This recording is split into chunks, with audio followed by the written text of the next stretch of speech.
This is Christopher Clark, Town Administrator for the Town of Harwich.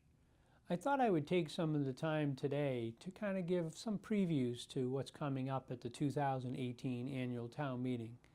I thought the focal point today would be some of the larger debt exclusion articles. So I'm going to kind of do a quick overview of what is kind of on there for the bigger articles, and then maybe at next month's I'll take a little bit more time to go through some of the other areas. Where part of my job, or a fair amount of my job, is preparing the budget, the focal point today will be on some of the larger budget driving items. I think first and foremost, just on the operating budget, this year I think in many ways the money was somewhat tight. We've had some trends in the budget that have started to tighten up. We have good news in that the economy has stayed fairly hot, so we continue to be able to provide a budget. The FY19 budget has, basically it has no new hires, so we have eliminated a position and I proposed creating a position, so it is lean from that perspective. And the good news is it is within the Proposition 2.5 limits, so there is, again, another year of not requiring a override election.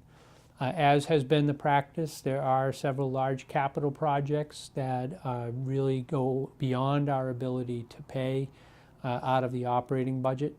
So we do need to have debt exclusion elements. And we do have basically 4 debt exclusions that are contemplated in this budget. And we do have 2 capital exclusions. So I'm going to jump right into that. Articles number 14, 15, and 16, as the warrant becomes more available, focus on wastewater. So the largest one is to fund the construction of Phase 2 of the Comprehensive Wastewater Management Plan.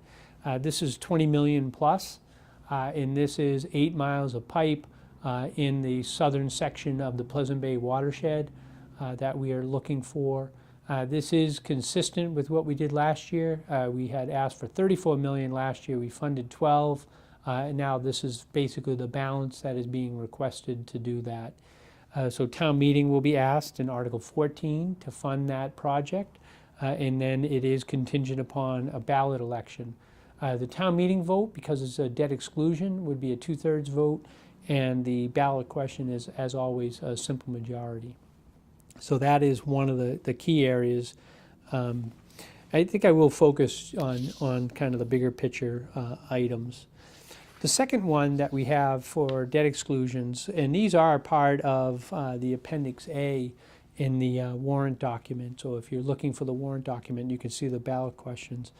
We have been doing a traditional roadway maintenance program. We spend approximately $1.4 million a year on maintaining the roads. There's well over 100 miles of roadway. I think it's close to 150 miles of public roadway. And if you take a measure of totally rebuild a road, it's about $1 million a mile. When we spend $1.4 million on 150 miles of road, you can see that Lincoln Hooper, the DPW director, really has his hands full keeping tabs on the roads and keeping them looking good.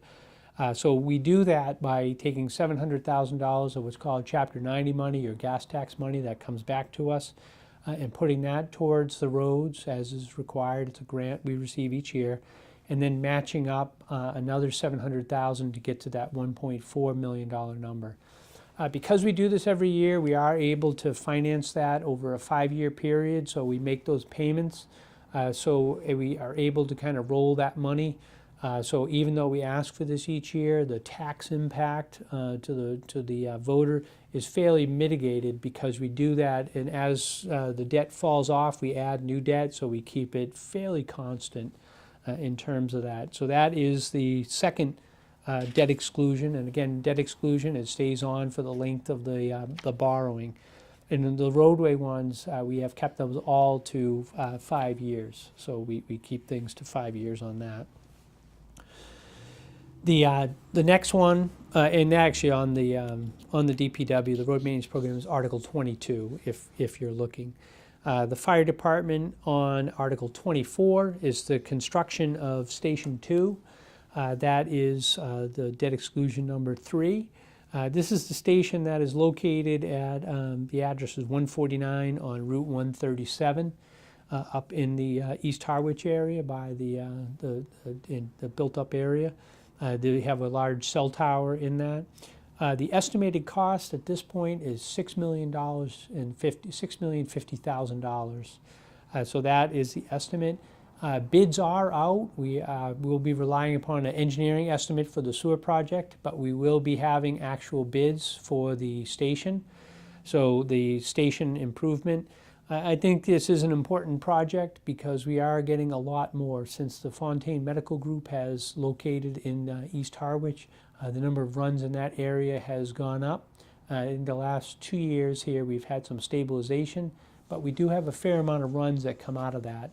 And that station was designed in the 70s and really is limited, and it does really need to be updated. So the process this year is to have that $6 million be requested at town meeting, again, a debt exclusion, so it'll be a 2/3 vote, and then to put it on the ballot. Again, a debt exclusion goes above and beyond Prop 2.5, only for as long as is needed to pay off that debt. The next one that we have here is the cemetery department.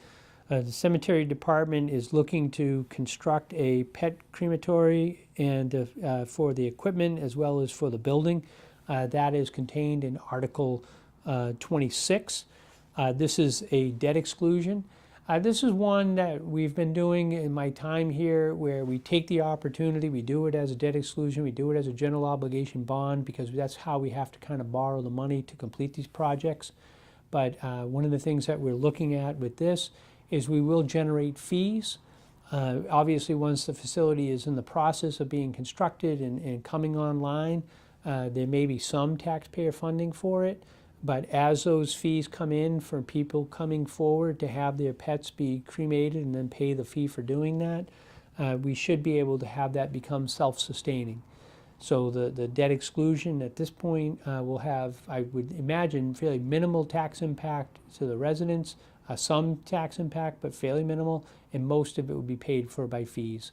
We did something similar with Saquatucket on Saquatucket Harbor and on Witchmere Harbor and on Allen Harbor, if memory serves. That we funded some of those by fees, and the golf project as well. So this is not the first time we have done this, and it is something that would be funded by fees and not by the taxpayer. So that again is Article 26, and the let me see. So that was the 4. The Board of Selectmen did at a most recent meeting want to have not only town meeting but the ballot be constructed for 2 items that the Monomoy Regional School District had put forth. One is for the installation of bathroom facilities at the stadium field, and that was something that originally, I guess it was envisioned before my time, but was originally envisioned to be done all with just really volunteer efforts and volunteer dollars. It's a little bit above and beyond, I think, that volunteer effort. So the request is for our portion, the town of Harwich portion, $76,078 for a capital exclusion. So that's one time increasing it for the FY19 to finish that project and move on. And then the second one, which is also a capital exclusion, is the Monomoy Regional School District would like to create a stabilization fund. I do think this makes a lot of sense that as bigger projects come on the horizon, they can build up some money so they can maintain a consistent level in which they ask for capital. By building up a little bit, then if we have a year where they have to replace a roof or something of that nature, they'll have some reserves to be able to draw on in the stabilization fund. So those are, in total, there's 6 finance-related questions. There is a 7th question that involves changes to the charter that we voted last year at town meeting and now subject to a ballot question. That is fairly lengthy, and I would encourage you to read that about, obviously, the charter is a document for how we govern ourselves, and they are recommending some changes to them. I do believe, at least my impression is that more technical corrections than real substantial substantive questions in terms of that, but they were included in last year's town meeting and now on this year's ballot.